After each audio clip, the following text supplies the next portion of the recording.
très heureux de vous retrouver pour une nouvelle thématique dans cette émission 5 minutes essentielles.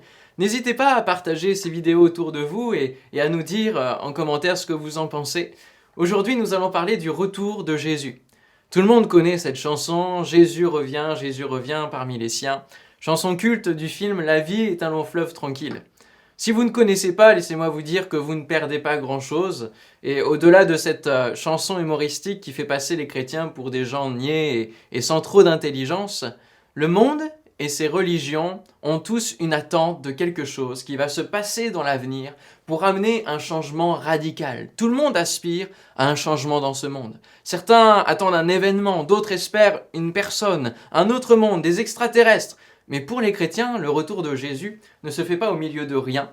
Il fait partie de tout un plan divin mis en place, depuis la Genèse jusqu'à l'Apocalypse, qui décrit la grandeur du cœur de Dieu envers les hommes.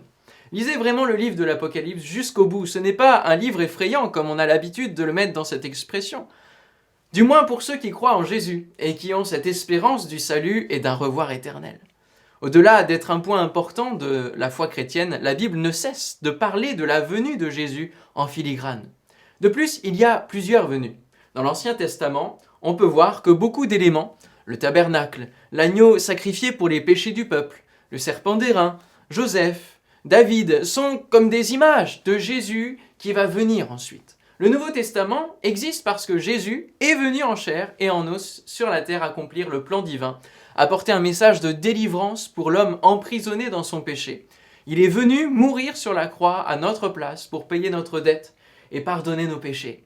Il est venu ouvrir la voie du salut par lui et ressusciter ensuite, ce qui donne l'espérance puisqu'il est le seul à avoir vaincu le péché et la mort, nos deux prisons. Mais la suite du Nouveau Testament continue en montrant qu'il est remonté au ciel nous préparer une place afin de venir nous chercher et que nous vivions avec lui dans la félicité pour l'éternité. Et là, c'est la seconde venue que nous attendons en ce moment. L'évangile de Jean, chapitre 14, versets 2 et 3, Jésus dit « Il y a plusieurs demeures dans la maison de mon Père. Si cela n'était pas, je vous l'aurais dit. Je vais vous préparer une place. Et lorsque je m'en serai allé et que je vous aurai préparé une place, je reviendrai et je vous prendrai avec moi, afin que là où je suis, vous y soyez aussi. » Tout cela est un plan extraordinaire. Alors je sais, vous allez peut-être me dire, il en met du temps à nous préparer une place alors qu'il est le Fils de Dieu.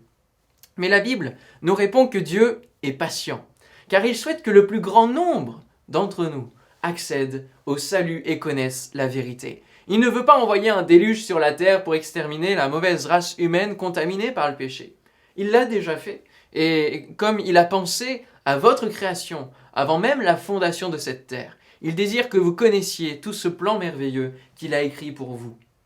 Cependant, l'attente du retour de Jésus n'est pas sans fin. Et Jésus lui-même, les apôtres dans leur épître et l'Apocalypse nous expliquent que le monde continue d'évoluer et que le plan divin s'exécute gentiment. Et si nous ne pouvons savoir exactement quand Jésus reviendra, comme certains aiment à le faire croire en annonçant des dates de fin du monde, etc., Dieu nous a laissé des indices, des signes reconnaissables pour savoir dans quel temps nous vivons. Le retour de Jésus n'est donc pas une histoire d'illuminés, mais une grande énigme à décrypter qui demande du sérieux et de l'intelligence. Et si vous n'y croyez pas, je vous mets au défi de lire la Bible et de décoder chaque signe du retour de Jésus. Et si vous comparez les actualités données jour après jour dans les médias avec la Bible, vous allez vous apercevoir que c'est la Bible qui s'accomplit sous nos yeux.